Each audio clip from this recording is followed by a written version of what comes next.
महायुतीचे भाजप, शिवसेना, राष्ट्रवादी काँग्रेस पक्ष, Rasap, RPI Gavai, RPI Athawale, RPI Kharat, RPI Kawade साहेब, आरपीआयचे सगळेच आमचे सहकारी मित्र, तसंच रासप आणि मनसेने पण बाहेरनं बिनशर्त पाठिंबा दिला ते आमचे सगळे सहकारी, जमलेल्या महायुतीच्या सर्व घटक पक्षांचे सन्माननीय पदाधिकारी, बंधू भगिनींनो आणि माझ्या तरुण मित्रांनो, मावळ म्हटल्यानंतर शिवरायांच्या पदस्पर्शाने पावन झालेला आणि वारकरी परंपरेची पताका देशभरात पोहोचवणारा भाग, तसा बघितलं तर पिंपरी चिंचवड, मावळ, उरण, कर्जत, खानापूर आणि पनवेल अशा पद्धतीचा हा मतदारसंघ, 3 रायगड आणि 3 पुणे आणि शहरी भाग आहे, ग्रामीण भाग आहे, मावळी भाग आहे, सर्व प्रकारचा भाग ह्याच्यामध्ये मोडतो. वेगवेगळ्या भागातले प्रश्न वेगवेगळे. 2014ला केंद्रामध्ये ज्यावेळेस नरेंद्रभाई मोदींचं सरकार आलं त्यावेळेस श्रीरंगप्पा बारणे पहिल्यांदा लोकसभेमध्ये गेले पण गेले 10 वर्ष ते आपल्या मावळ लोकसभा मतदारसंघाचं प्रतिनिधित्व लोकसभेमध्ये करतायत. उत्तम जनसंपर्क असलेला नेता अशी त्यांची आज ओळख आहे. खासदारकीच्या 2 टर्मचा फायदा त्यांनी या मावळ लोकसभा मतदारसंघाला करून दिला, मावळच्या जनतेला पण झाला. हे आपण सर्वांनी पाहिलेलं आणि त्याच्याबद्दलची पुस्तिका पण आता श्रीरंगप्पा बारणे मला दाखवत होते. विरोधकांच्याकडे कुठला मुद्दा नाही, त्याच्यावर काही आरोप करायचे, वाटेल तशा पद्धतीने सांगायचं की यांनी हे केलं नाही, त्यांनी ते केलं नाही. तुम्ही काय करणार ते काही बोलत नाही. गेल्या 10 वर्षामध्ये नरेंद्रभाई मोदींच्या नेतृत्वाखाली जो विकास देशामध्ये झालाय, राज्यामध्ये झालाय, तो आपल्या सगळ्यांना उघड्या डोळ्यांनी दिसतोय, परंतु या मंडळींना तो दिसत नाही. मित्रांनो, संसदेमध्ये जे काही खासदार लोकांच्या प्रश्नावर आघाडीवर असतात त्यामध्ये श्रीरंगप्पा बारणेंचं नाव घेतलं जातं. ही आपल्यासाठी निश्चितपणे अभिमानाची अशा प्रकारची गोष्ट आहे. वेळोवेळी मावळ लोकसभा मतदारसंघाच्या प्रश्नासाठी आवाज उठवण्याचं काम श्रीरंगप्पांनी केलं. श्रीरंग बारणे तिथपर्यंत थांबले नाही तर ते प्रश्न तडीस नेण्याच्या करता त्यांनी सतत प्रयत्न केला. मित्रांनो, आज पुणे मुंबई मिसिंग जो लिंक रोड आहे त्याच्यामध्ये टायगर पॉइंट आहे, मावळ मधील लायन्स पॉइंट असेल किंवा होणारा आता काचेचा स्कायवॉक असेल, एकविराईच्या मंदिरात संवर्धनासाठी निधीची मान्यता असेल किंवा माझं श्री क्षेत्र देऊळ संस्थान इथलं विकासाचं काम आपल्या महायुतीच्या काळामध्ये आपण वेगाने केलेलं असेल, त्या सगळ्याच्या करता करोडो रुपयाचा पैसा केंद्रातनं आणि राज्यातनं देण्याचं काम आम्ही केलं.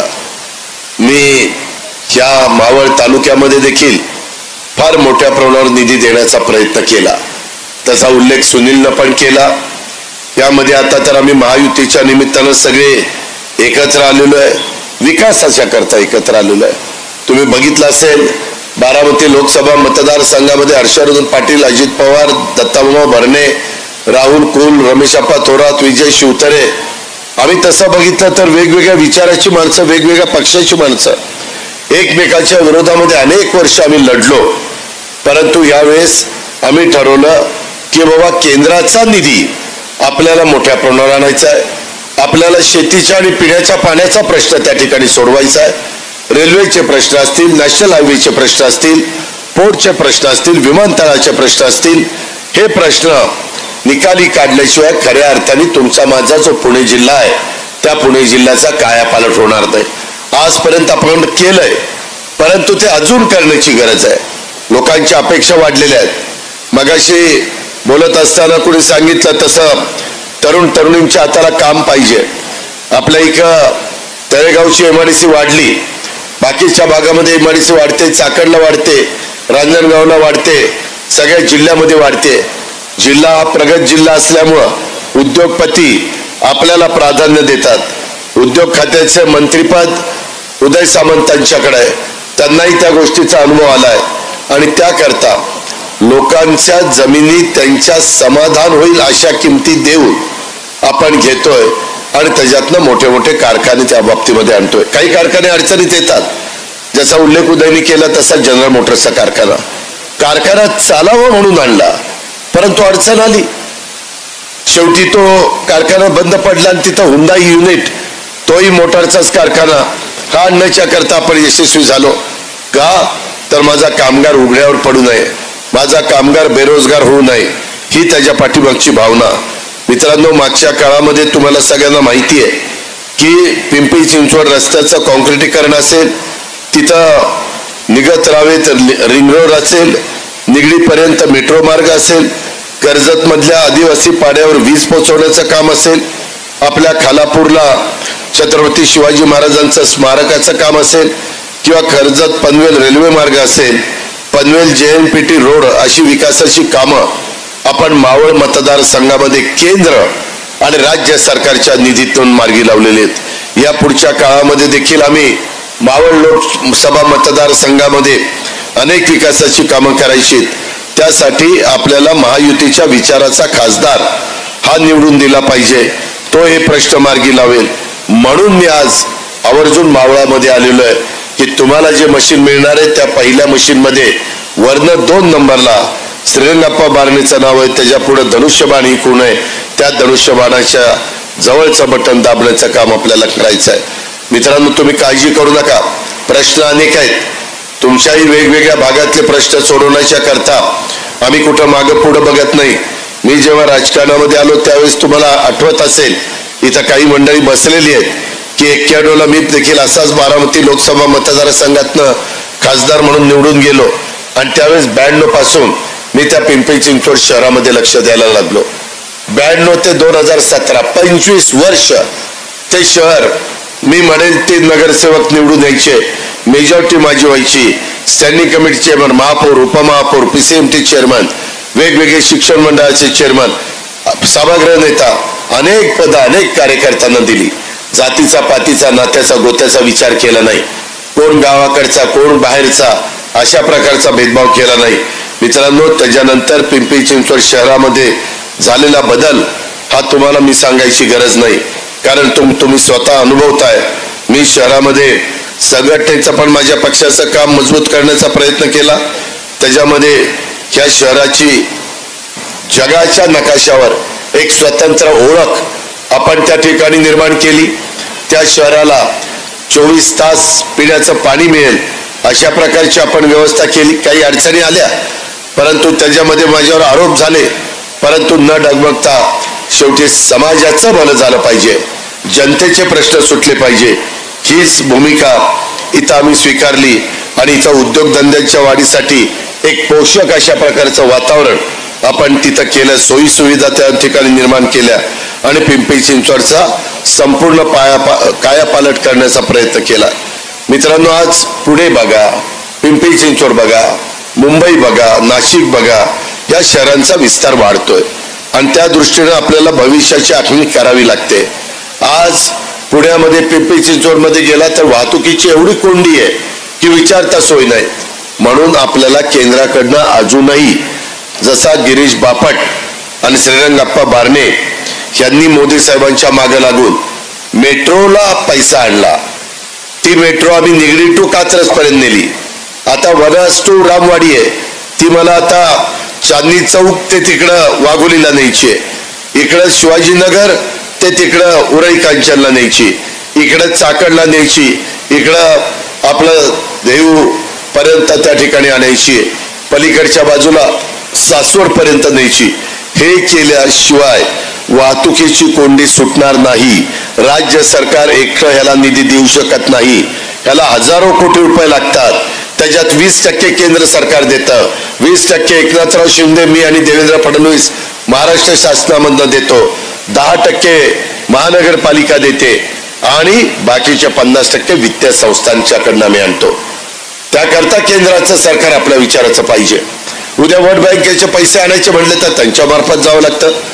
जपान गव्हर्नमेंटचे 0.5% पैसे आणायचे म्हटलं तर केंद्र सरकारच्या मार्फत जावं लागतं. म्हणून मावळकरांनो ही निवडणूक महत्वाची आहे. त्याच्यात अजिबात नात्या गोत्याचा विचार करू नका. नात्या गोत्यावाल्यांना म्हणू या, आमचं 13 तारखेला मतदान होणार आहे, त्याच्यानंतर 14ला या, जेवण घालतो, पोशाख करतो, फार तर रुचवलं म्हणून अंगठी घालतो आणि त्या ठिकाणी तुला घरी पाठवतो, या पद्धतीनं सांगा. आता कुणालाही बोलवण्याच्या भानगडीत. आता काय होतं, फोटो कोणतरी काढतं. परवाच मी त्या अण्णा बनसोडेच्या लग्नाला गेलो, मला झाला होता उशीर, 11 वाजले होते. अण्णा बनसोडेच्या नाही, त्याच्या लेकीच्या लग्नाला गेलो. अण्णा माझा आमदार असल्यामुळे अण्णा म्हणला काही झालं तर दादा किती उशीर होऊ द्या, तुम्ही या. मला उशीर झाला, मी तिथं गेलो. हे श्रीरंगाप्पाच्या विरोधातला उमेदवार लक्ष ठेवूनच बसलेला होता.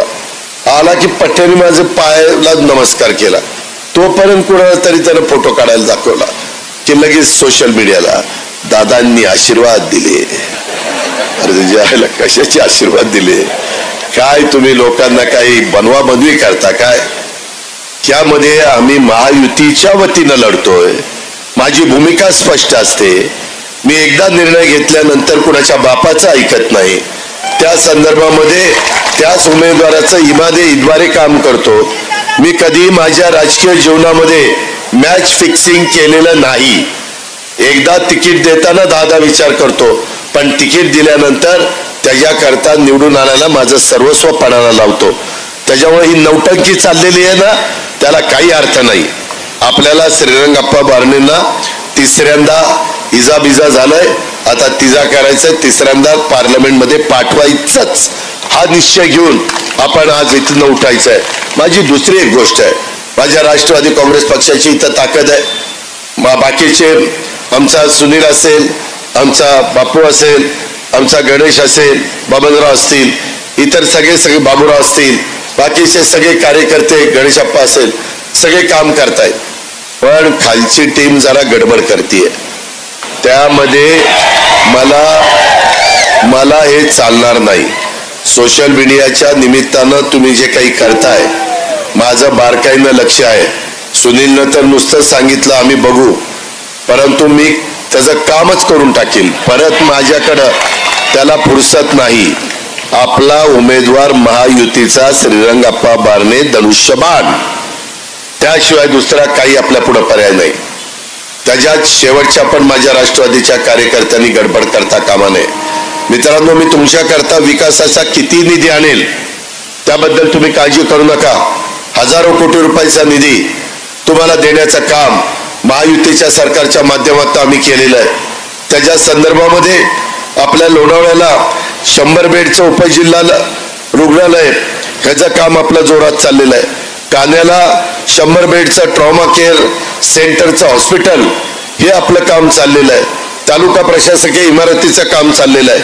अंदरमावळमध्ये मुख्य रस्ता 42 किलोमीटर 280 कोटीचा रस्ता आहे. कशाला म्हणतात 280 कोटी?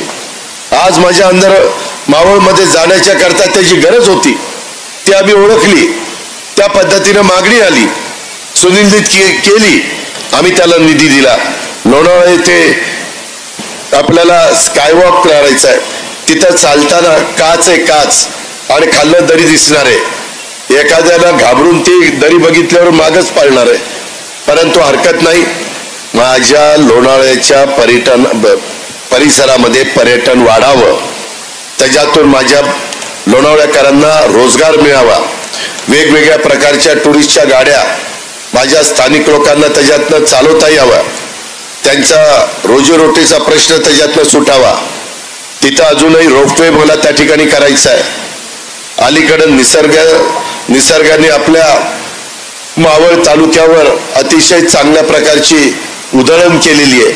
त्याचा फायदा आपल्याला उचलायचा आहे. धरणं आहेत, पाऊस चांगला पडतो, थंड हवेचं ठिकाण आहे, सगळ्या गोष्टी पोषक आहेत ज्या पर्यटकांना लागतात. त्याचा फायदा नको उचलायला? त्याच्याकरता स्वच्छता असेल, बाकीच्या काही सुविधा असतील त्या द्यायला नको?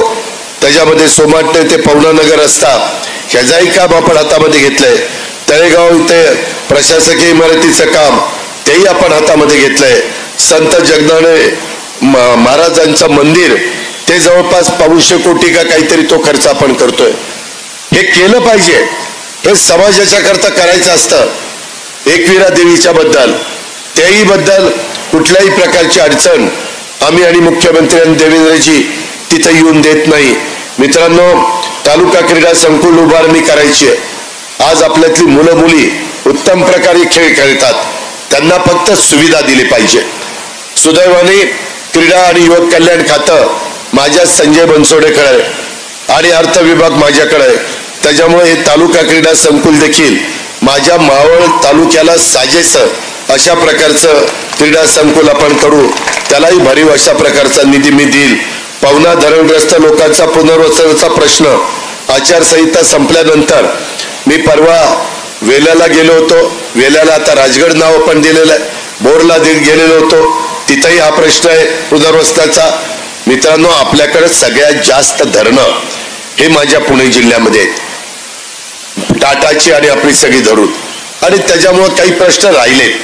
मदत पुनर्वसन पण आमच्या अनिल भाईदास पाटलाकडे आहे, ते आमच्या जळगाव जिल्ह्यातले, आणि त्यामुळे मी त्यांना बोलवी, तुम्ही या दर आठवड्याला सर्किट हाऊसला किंवा काउन्सिल हॉलला असतो, आपण कामं करायला तयार आहोत. मी कामाचा माणूस आहे, मला अजिबात त्या ठिकाणी आळसीपणा जमत नाही, आणि एक गाव दोन तुकडे अशा पद्धतीनं माझं काम असतं. त्याच्यामुळे या पवना धरणग्रस्तांचे पुनर्वसनाचे प्रश्न हे पण मार्गी लावण्याच्या करता महायुतीचं सरकार तुम्हाला सर्वतोपरी सहकार्य करेल अशा प्रकारचा विश्वास मी आजच्या सभेच्या निमित्तानं उपस्थित असणाऱ्या माझ्या मावळ्यांना, माझ्या आया बहिणींना या निमित्तानं देतो. मित्रांनो, एकंदरीतच आज तुम्ही सगळेजण अनुभवताय की मोदी साहेबांचं सरकार आल्यानंतर किती वेगाने मुंबई नावाशेवाचं अटल सेतूचं काम पूर्ण केलं. अर्धा तास वाचायला लागलेला आहे. पुढे मुंबई अंतर 1 तासाने त्याच्यातनं कमी होणार आहे. त्याच्यामध्ये मित्रांनो, आज राज्यातलं महायुतीचं सरकार आणि केंद्रातलं मोदी साहेबांचं सरकार ह्या आज विकासाच्यासाठी लोककल्याणकारांच्या माध्यमातून समन्वयातून काम करतायत. त्याच्यामुळं गेल्या काही वर्षामध्ये एवढ्या मोठ्या प्रमाणावर कामं ही वेगाने झालेलं चित्र आपल्याला सगळ्यांना पाहायला मिळतंय. मित्रांनो, आज राज्यामध्ये एकनाथराव शिंदे, उपमुख्यमंत्री देवेंद्रजी आणि मी मोदीजींच्या नेतृत्वाखाली देशाच्या विकासासाठी काम करतोय.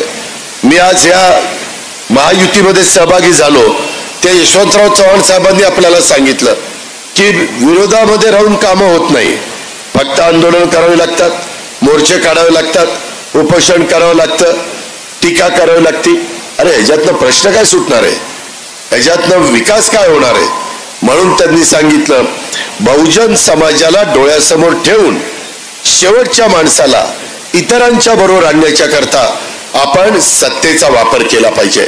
सत्ता ही सर्वसामान्य माणसांचे प्रश्न सोडवण्याच्या करता ही राबवायची असते, अशा प्रकारची भूमिका ही चव्हाण साहेबांनी सांगितलेली आहे. म्हणूनच मित्रांनो, आज 9 मे कर्मवीर भाऊराव पाटलांची पुण्यतिथी त्या ठिकाणी आहे. त्या पुण्यतिथीच्या निमित्तानं देखील मी त्यांना भावपूर्ण श्रद्धांजली अर्पण करतो. 18 पगड जाती 12 बलुतेदारांच्या मुलांना मुलींना शिक्षण देण्याच्या करता 4.5 लाख विद्यार्थी आज रयत शिक्षण संस्थेमध्ये शिक्षण घेत आहेत. हजारो शिक्षक शिक्षिका तिथं काम करतायत. एक अशा प्रकारचा दूरदृष्टीचा शिक्षण क्षेत्रातली माहिती असणारे कमी शिकलेले कर्मवीर अण्णा, परंतु त्यांनी एक आपल्या महाराष्ट्राला दिशा दाखवण्याचं काम केलेलं आहे आणि त्यांची आज पुण्यतिथी म्हणून मी त्याचा उल्लेख आपल्या सगळ्यांच्या समोर केला. मित्रांनो, शासन आपल्या दारी अशा प्रकारचे कार्यक्रम आम्ही महायुतीच्या सरकारच्या माध्यमातून घेतले. आज कोकणाला सातत्याने होणाऱ्या नैसर्गिक आपत्तीचा विचार करून आमच्या सरकारने 3200 कोटी रुपयाचा आपत्ती निवारण कार्यक्रम त्या ठिकाणी मंजूर केला. त्याच्यामध्ये आपत्ती निवारण पथक आपण त्या ठिकाणी आणलेलं आहे. आपलं सरकार हे मायबाप शेतकऱ्यांचं सरकार आहे. त्यामुळेच राज्यातल्या शेतकऱ्यांच्यासाठी असलेल्या विविध योजना अत्यंत गतीनं माझ्या आई बहिणीकडं, माझ्या मुलीकडं, आमच्या पुरुष मंडळींच्याकडे पोहोचवण्याच्या करता आम्ही सगळेजण प्रयत्नाची शिकस्त करतोय. मित्रांनो, मावळ मतदारसंघामध्ये माझ्या पर्यटनाला चालना देत असताना तरुण तरुणींना पण हाताला काम द्यायचं आणि त्याच्यातनं रोजगार मिळवून द्यायचा आहे. आपण वाट बघत आहात. ते राष्ट्रवादीचे राष्ट्रीय नेते आणि महाराष्ट्र राज्याचे उपमुख्यमंत्री सन्माननीय अजितदादा पवार यांच्यासाठी एकदा जोरदार टाळ्या होऊन द्याव्या।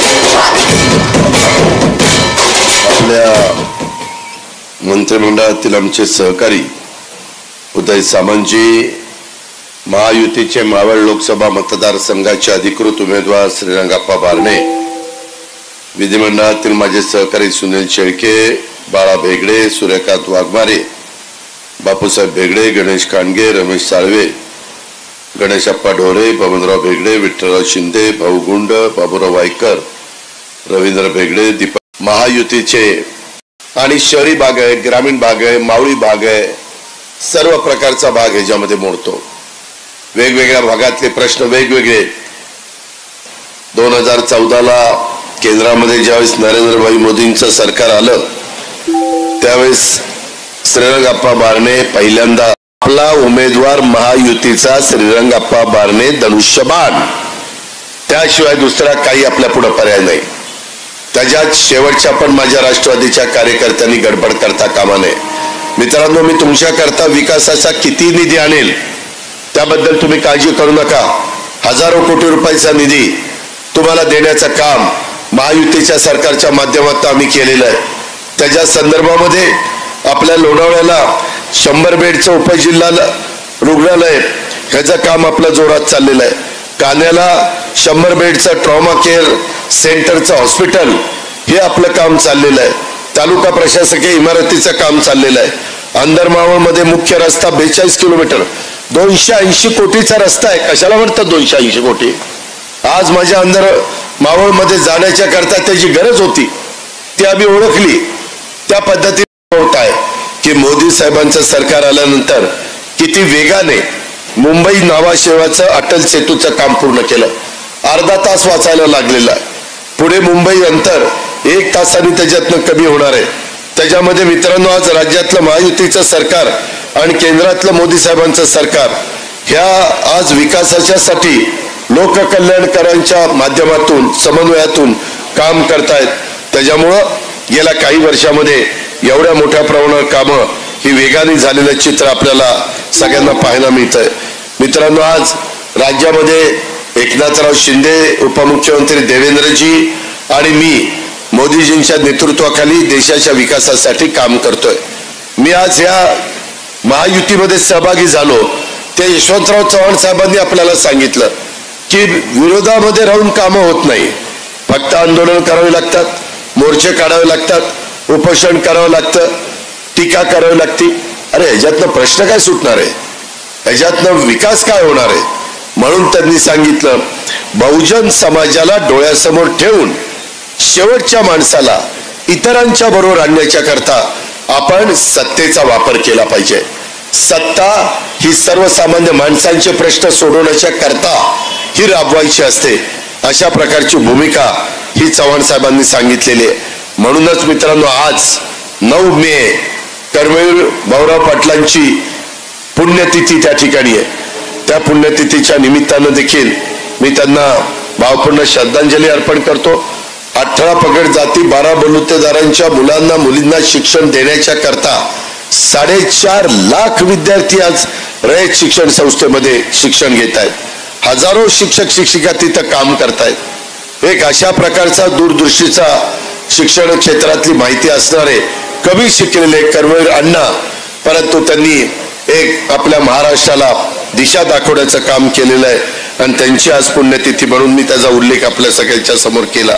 मित्रांनो, शासन आपल्या दारी अशा प्रकारचे कार्यक्रम आम्ही महायुतीच्या सरकारच्या माध्यमातून घेतले। आज कोकणाला सातत्याने होणाऱ्या नैसर्गिक आपत्तीचा विचार करून आमच्या सरकारने 3200 कोटी रुपयाचा आपत्ती निवारण कार्यक्रम त्या ठिकाणी मंजूर केलाय। त्याच्यामध्ये आपत्ती निवारण पथक आपण त्या ठिकाणी आणलेलं आहे।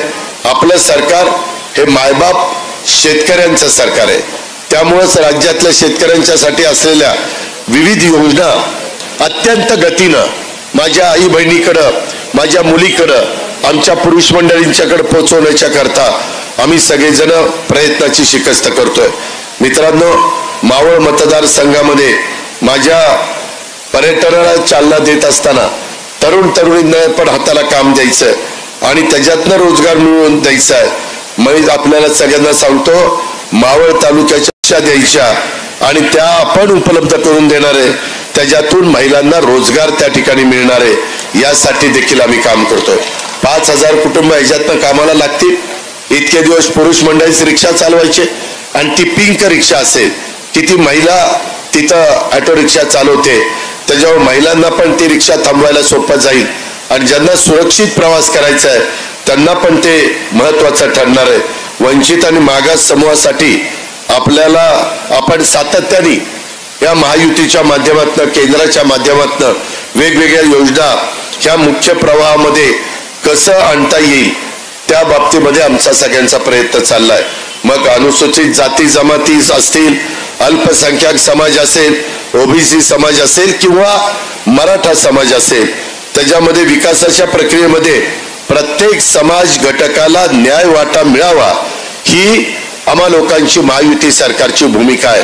त्यातून शिवशाहू फुले आंबेडकरांच्या या महाराष्ट्राला अधिक बळकट करण्याचा आमचा सगळ्यांचा प्रयत्न आहे.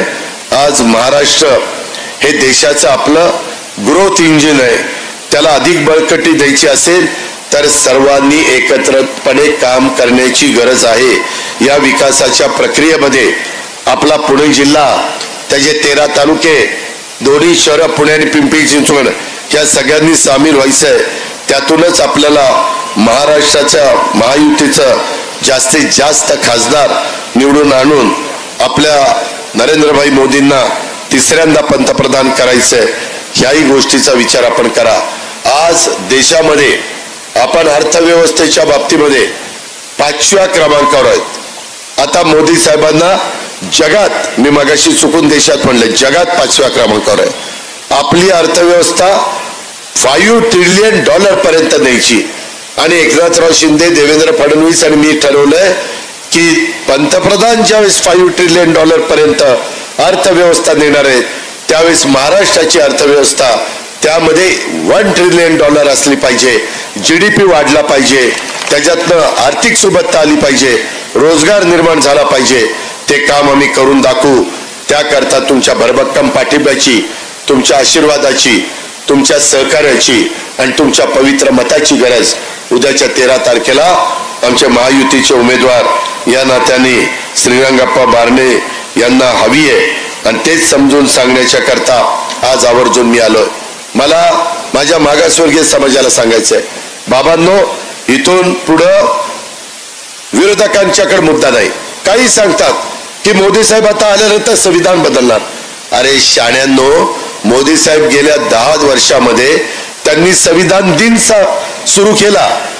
बाबासाहेब आंबेडकरांनी ज्या दिवशी संविधान आपल्याला दिलं तो दिवस संविधान दिन म्हणून देशामध्ये आपण साजरा करायला लागलो. काँग्रेसवाल्यांनी नाही केलं. काँग्रेसवाल्यांचं दुटप्पी धोरण आहे. ज्यावेळेस बाबासाहेबांनी घटना लिहिली, बाबासाहेबांनी संविधान दिलं, त्याच्यानंतर लोकसभेला बाबासाहेब उभे राहिले, काँग्रेसवाल्यांनी बाबासाहेबांचा पराभव केला. त्यांना काही लाज शरम वाटली नाही की बाबा बाबासाहेबांच्या सारखा एक अतिशय हुशार व्यक्ती त्यांना आपण बिनविरोध निवडून द्यावं. आता इंदोरला आणि माझ्या माहितीप्रमाणे सुरतला बिनविरोध खासदार भारतीय जनता पक्षाचे निवडून आले, परंतु त्यांनी बाबासाहेबांच्या बरोबर चांगली वागणूक केलेली नाही.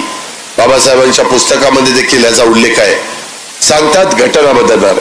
घटना बदलण्याचा प्रश्न येतच नाही. त्यांना आता विरोधकांना मुद्दा राहिला नाही म्हणून मागासवर्गीय समाजामध्ये संभ्रमावस्था, गैरसमज पसरवण्याच्या करता अशा प्रकारच्या बातम्या ते सोडतात. त्याला काही अर्थ नाही. अल्पसंख्याकांना सांगतात आता परत मोदी साहेब आले की तुम्हाला एकत्र करणार आणि पाकिस्तानला पाठवून देणार. अरे पट्टे, त्यांच्या काकांनी केलं होतं का असं? काय आपण सगळेजण गुड्या गोविंदांनी राहतोय. हिंदवी स्वराज्याची स्थापना शिवाजी महाराजांनी केली, त्यावेळेस सगळ्या जाती धर्माचे लोक होते ना त्याच्यात, आणि आम्ही शिवाजी महाराजांच्याच रस्त्याने चाललोय ना. कुठं काही चुकत असेल तर सांगा ना, आमची दुरुस्त करण्याची तयारी आहे. परंतु आज विरोधकांकडे कुठलाही, तुम्ही मला सांगा, मुद्दा नाहीये, तुम्ही मला सांगा, नरेंद्र मोदी 10 वर्ष पंतप्रधान आहे. 10 वर्षात मोदी साहेबांच्यावर एक तरी भ्रष्टाचाराचा आरोप झाला नाही झाला. राजीव गांधींवर 5 वर्षात बोफोर्सचा भ्रष्टाचाराचा आरोप झाला की नाही? डॉक्टर मनमोहन सिंगजी ते जास्त बोलायचे नाही, पण त्यांच्यावर 10 वर्षात 2Gचा प्रचंड मोठा भ्रष्टाचाराचा आरोप झाला, काही लाख कोटीचा, आणि कोळशाच्या माईनचा आरोप झाला, त्यांना अफिडेव्हिट द्यावं लागलं. मित्रांनो, आज मोदी साहेबांच्या नेतृत्वाखाली पारदर्शक कारभार चाललाय. तरुणांना दिशा देण्याचं काम ते करतायत. जगामध्ये तुमच्या माझ्या भारताचा नावलौकिक वाढवण्याचं काम करतायत. त्याच्यामध्ये मला वाटतं बाळाने एक उदाहरण युक्रेन रशियाच्या लढाईचं त्या ठिकाणी दिलं. अशा पद्धतीनं आपल्याला काम करायचंय. मला सुनीलला सांगायचंय, बापूला सांगायचंय, राष्ट्रवादी काँग्रेस पक्षाच्या सगळ्या गणेशला, बबनरावला, सगळ्या सहकाऱ्यांना मला सांगायचं, बाबूरावला सांगायचंय, त्याच्यामध्ये गणेश अप्पाला सांगायचं, सगळ्यांना सांगायचंय. ज्यांची नावं घेतली नाही त्यांची नावं घेतलीत असं समजून त्यांनाही सांगायचंय की आपल्याला व्यवस्थितपणे काम करायचंय. कुठेही माझ्या राष्ट्रवादी काँग्रेस पक्षाच्या कार्यकर्त्यांनी दगाफटका केलेला मी सहन करणार नाही. त्यामध्ये तुम्हाला काही अडचण आली माझ्याकडे या, मी तुमचं काम करायला तयार आहे. मी तुमच्या पाठीशी खंबीरपणे उभं राहायला तयार आहे. माझी महिला असेल राष्ट्रवादीची किंवा कुठलाही एक शेवटचा कार्यकर्ता असेल, त्यांनी या बाबतीमध्ये कुठेही गालबोट लावू नये आणि फार चांगल्या पद्धतीनं भाजप, शिवसेना, राष्ट्रवादी काँग्रेस, RPI, रासप, मनसे या सगळ्यांनी मिळून प्रचंड मताधिक्यानी, इथं मताधिक्य पण सुनील तू सांगितलं तसं वाढलं पाहिजे. त्याने सांगितलं मला इतकी मतं मिळाली, बाळाला इतकी मतं मिळाली, मग इतकी मतं कमी होतील, मग तितकी मतं कमी होतील, मग 1.5 लाख त्या ठिकाणी मिळाली पाहिजे. तसं झालं पाहिजे. तुम्ही मनात आणलं तर ते करू शकता. कुठेही एकमेकांच्यावर ढकलाढकली करू नका. ठीक आहे, ग्रामपंचायत, तालुका पंचायत, जिल्हा परिषद, काही सहकारी संस्थांच्या निवडणुकीमध्ये आपण एकमेकांच्या विरोधामध्ये लढलो, आमदारकीला पण लढलो. तो काळ वेगळा होता, आजचा काळ वेगळा आहे. आज भारत देश हा डोळ्यासमोर ठेवून आपल्याला काम करायचं आहे. शेवटी तुम्ही आम्ही भारतीय आहोत ही खुणगाट सतत मनामध्ये बाळगा आणि त्या पद्धतीनं आपण सगळ्यांनी काम करा, हीच आग्रहाची, नम्रतेची, कळकळीची विनंती करतो आणि आपल्या सगळ्यांची रजा घेतो. जय हिंद, जय महाराष्ट्र. धन्यवाद दादा. या ठिकाणी कोळी समाजाचा पाठिंबा आदरणीय श्रीरंगाप्पा